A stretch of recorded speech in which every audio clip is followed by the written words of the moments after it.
56% des entorses de cheville surviennent en seconde mi-temps. Ce n'est ni un hasard ni de la malchance, c'est une conséquence et ça s'entraîne. La fatigue ou l'exercice intense prolongé induit deux effets simultanés sur le complexe pied-cheville. Premier effet, elle dégrade la qualité des afférences proprioceptives.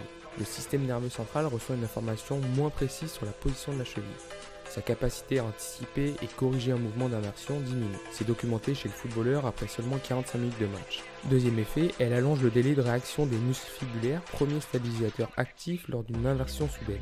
Une étude de Lin et collaborateurs l'a chiffré sur protocole de match simulé. Le délai passe de 49 à 60 millisecondes entre le début et la fin du match. Moins d'informations sensorielles, moins de réactivité musculaire, c'est la combinaison qui peut expliquer la surreprésentation des entorses en fin de match. L'objectif d'entraînement de tout ça n'est pas d'éliminer la fatigue, mais c'est d'entraîner le système neuromusculaire à maintenir des qualités de réaction sous fatigue. Trois leviers concrets. Le troisième est le plus simple mais souvent le moins regardé.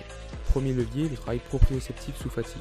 Intégrer les exercices de stabilité en fin de séance sur le terrain, en crampon, dans des conditions proches du jeu ou même en salle en surchargeant précisément certains aspects comme le travail ciblé du premier rayon par exemple. Deuxième levier, la réactivité des fibulaires. De manière isolée en PIMA ou via une configuration RFD excentrique en salle et en ajoutant des perturbations latérales rapides en appui unipodal en spécifique. Enfin, troisième levier, le plus sous-estimé, c'est la dynamique de semaine. Il ne s'agit pas de balancer de l'intensité n'importe comment, il s'agit de construire une accumulation de fatigue ciblée, de la mesurer au mieux, chacun avec ses repères, et de placer des renforcements spécifiques du complexe pied-cheville selon le profil du joueur au bon moment du microcycle.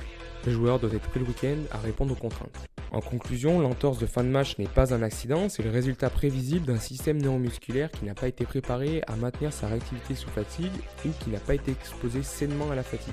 Commande fatigue pour découvrir ma vision de la semaine type en football sur le travail de pied.